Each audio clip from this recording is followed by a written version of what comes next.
Step 1, wake up early, gonna rise with the sun. Step 2, get some good, some food in you. Step 3, think real hard about what you wanna be.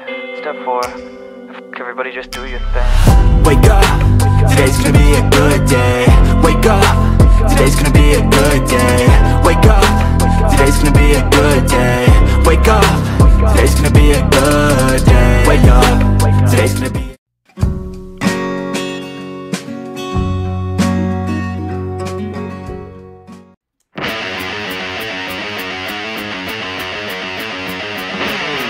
So what's up mga detective, for today's video ay finally matitikman ko na ditong lingnam. Samahan nyo ako, tatakawin ko na naman kayo, let's go!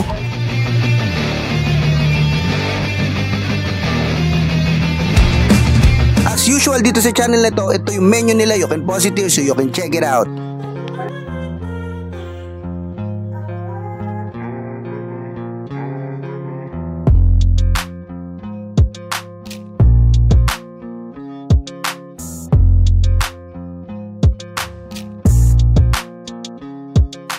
Montage.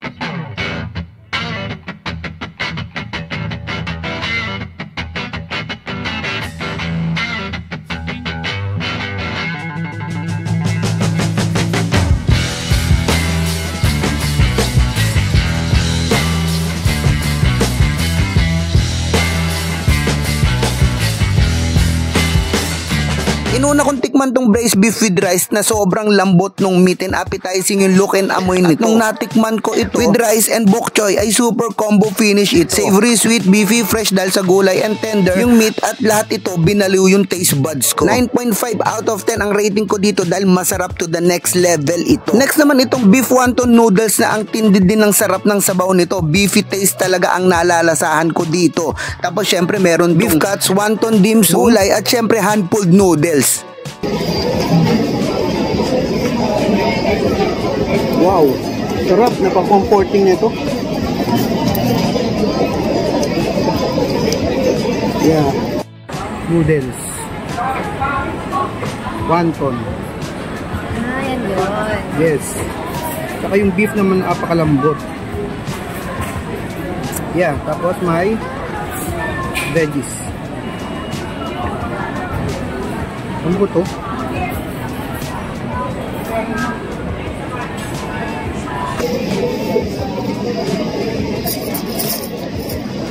Sobrang lambot ng beef, malasa yung wonton, and perfect yung pagkakaluto ng hand-pulled noodles.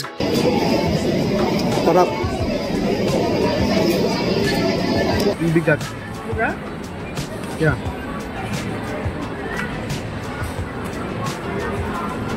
Next naman yung pork siomai na malaki, mabigat at siksik. Grabe din yung ingredients na hinalo sa ground pork dito. Malasa pero hindi nakakaumay, at yung soy sauce hindi sobrang alat. Sarap. Ang sarap. Mangang chili sauce nila. Nakahalo na kasi agad yan dito eh. Sabi nung nag-serve.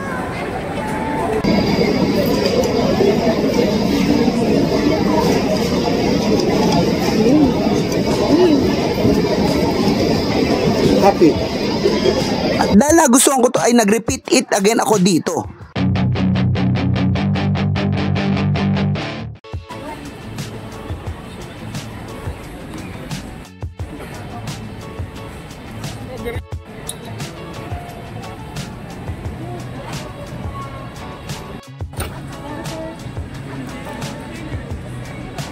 South.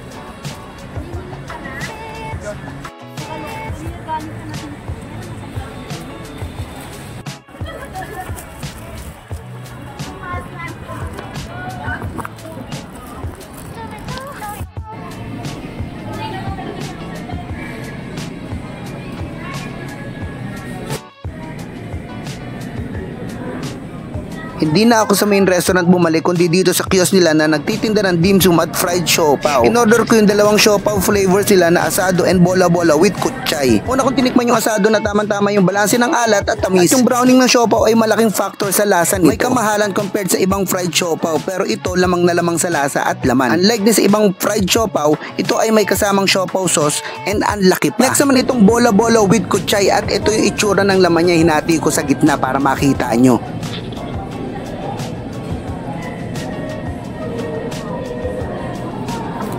Masarap din ito. Ito yung nakasanayan na lasa ng bola-bola ng mga Pinoy. Ang difference lang is meron tong kutsay na kasama na nagdagdag ng another layer of flavor. Kaya mas sumarap ito.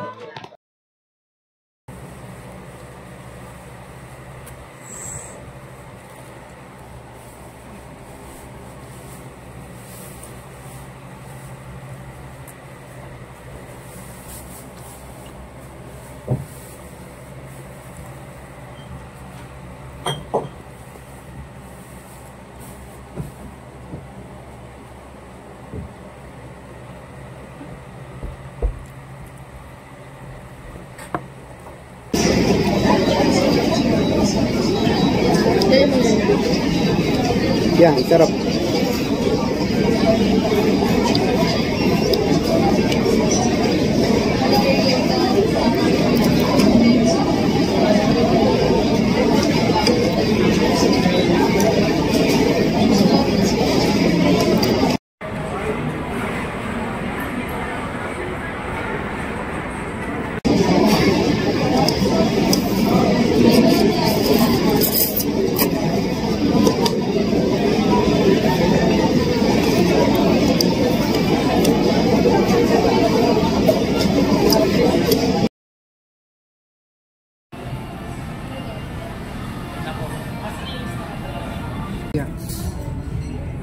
Kailan ba yun? Buwan malala. Hindi ko malala mga... Tapos may video mo rin ako. Yan, no? Isang ganun lang. Wow! Ang laki.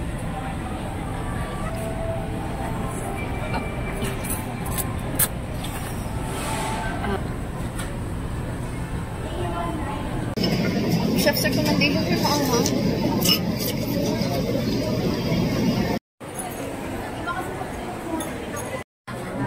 Yeah, of course.